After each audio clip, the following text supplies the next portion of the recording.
Karibuni ndugu watazamaji, niliopo hapa mbele yenu ni daktari wenu Dr. Chikaramoto, bingwa wa tiba za asili Afrika Mashariki na dunia nzima. Siku ya leo tunaendelea na elimu zetu na mada zetu na vipindi vyetu mbalimbali. Dr. Chikaramoto niko mbele yenu kwa ajili ya kuwaletea elimu, kwa ajili ya kuwaletea tiba. Kwa hiyo ni vizuri muendelee kunisikiliza ili tuendelee kupeana elimu mbalimbali. Siku ya leo tunaendelea na elimu yetu ya nyota. Tunaendelea na elimu yetu ya nyota, na elimu yetu ya nyota tunazoendelea siku ya leo ni kujua hiyo nyota yako unayoijua. Ni kujua inahitaji nini? Ni kujua inahitaji nini?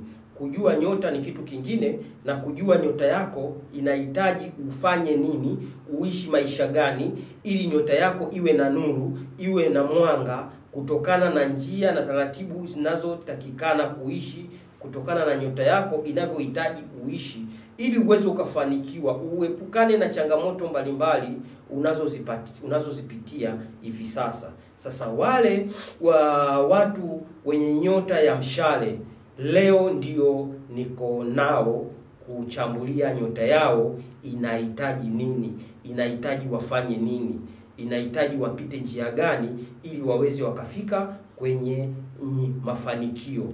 Kwa hiyo wale wenye nyota ya mishale, kama wewe una nyota ya mshale, fanya haya ninayokuelekeza hivi sasa ili uweze ukafanikiwa. Kwanza kabisa, kitu cha muhimu katika nyota nilishawaeleza, nacho ni rangi. Nyota ili iwe ina nguvu inatakiwa uweze ukaipendezesha kutokana na rangi inazozipenda. Ukaipendezesha na rangi ambazo inaifanya yenyewe nayo inakuwa inatawala zaidi, inakuwa haifungwi, inakuwa inang'aa, inakuwa ina nuru katika rangi hiyo. Kwa hiyo kwa wale watu wenye nyota ya mshale, kwa wale wenye nyota ya mshale, rangi zao pendwa ni rangi ya blue na blue iliyoiva sana. Kuna blue na kuna blue ya kawaida, lakini vile vile kuna blue iliyoiva sana. Kwa ukiwa na blue ambao haijaiva, kama wewe upendi blue iliyoiva, vaa blue ambao haijaiva sana. Lakini vile vile kama unapenda blue zilizoiva, ukivaa kwenye nyota hii inakuwa ni rangi ambayo inaifanya inakuwa ni yenye kutanua kwenye kukuletea mafanikio yako. Kwa hiyo rangi ya blue ni rangi pendwa katika nyota hii. Blue na ya kawaida iliyopauka na blue iliyoiva ni vitu muhimu sana kuvitambua katika watu wale wenye nyota ya mshale. Lakini watu wenye nyota hii inatakiwa kuna vitu vya kuepuka, uwe navyo tahadhari. Ukivifanya hivi vitu vinakuharibia, vinatia giza maisha yako. Usiwe ni mtu muongo, usiwe ni mtu mtu muongo, mtu mlagai, yani mlagai. Achana na hivyo vitu.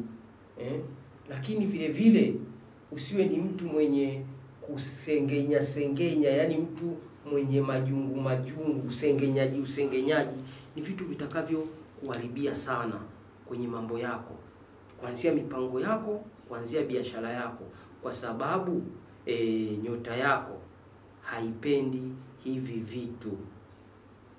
Lakini vile vile usiwe mtu mwenye kuwa tegemezi, yani wewe unataka ufanyiwe, wewe unataka kila kitu uletewe.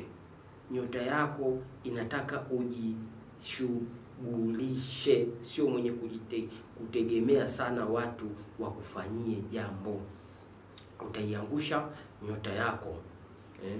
Kwa hiyo vile vile watu wenye nyota hii, kuna watu wa kushirikiana nao.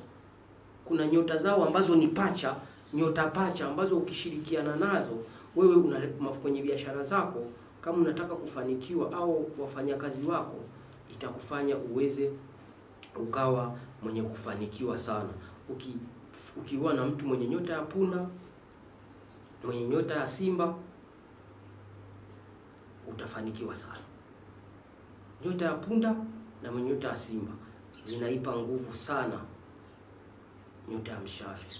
Ni marafiki na hizi nyota. Kwa hiyo ukishirikiana kibiashara, kikazi, kila kitu na watu wenye nyota ya simba na watu wenye nyota ya punda, ni rahisi sana kufanikiwa kwenye mambo yako. Vile vile sio kila mtu ushirikiane naye. Kuwa na tahadhari na watu wenye nyota ya mapacha. Ni watu wanao makini sana. Maskini sana na watu wenye nyota ya mapacha. Usiwe ni mtu mwenye kushirikisha sana kwenye mambo yako. Itakufelisha. Hata mwenye nyota ya mashuke. Mwenye nyota ya mashuke usiwe ni mtu wa kushirikiana naye sana. Watakufelisha kwenye mambo yako ya kila siku unayoyafanya. Lakini ukitaka kuoa mke au mke ambaye anakufaa, ni ule mtu mwenye nyota ya mapacha. Mwenye nyota ya mapacha ni mke mzuri sana anayekufaa wewe. Ni mtu ambaye atakufanya nyota yako iwe na nguvu na upendo. Lakini usiwe na mke mwingine ukasema mke wangu hanifai. Unasikiliza hapa, unasikia labda mke wako ni simba, ninasema kuna jinsi ya kuoanisha hizi nyota. Kama una mke ambaye haziendani na nyota yako na mambo yako yanakuwa ni magumu, hebu nitafute. Taoanisha hiyo nyota na nyota ya mke wako ili viwe ni nyota zinazoshirikiana na zinatoa mafanikio kwenye mambo yenu. Alafu vile vile watu wenye nyota hii ya mshale, mna kazi zenu za kufanya. Msiwe mnakurupuka kila kazi kuzifanya. Fanyeni kila kazi, lakini mjue kwamba kuna kazi zenu ambazo ni kazi zenu pendwa. Nyota hii ukifanya hizo kazi inasimama na kuziangaza kirahisi na unafanikiwa kwenye mambo yako. Kazi zenyewe ni kazi ya uandishi. Kazi ya uandishi inakufaa, kazi ya ualimu inakufaa, kazi ya dini, kwa mfano mashehe, mapadri. Hizi kazi ni watu wenye hii nyota wanafaa sana. Ukiwa ni mhudumu wa msikitini, mhudumu wa kanisani, wote, ukiwa ni mtu wa michezo, ukifanya kazi za jeshi, zinakufaa. Kazi za usafiri nazo zinakufaa. Lakini vile vile yazali kupanga mipango yako siku ya Alhamisi. Jitahidi mipango yako ipange siku ya Alhamisi. Siku ya Alhamisi ndio siku yenye nyota hii. Sio kwamba kujihadhari, jitahidi kupanga mipango yako siku ya Alhamisi. Siku ya Alhamisi ndio siku maalum ambayo nyota ya mshale inatawala. Kwa hiyo ndugu zangu, wale wenye nyota ya mshale, nafikiri mtakuwa mmenielewa. Na nafikiri mtakuwa mmenifuatilia kwa makini. Kwa hiyo kama utakuwa na swali lolote, na kama kuna sehemu utakuwa hujaelewa, utanipigia namba ya simu ya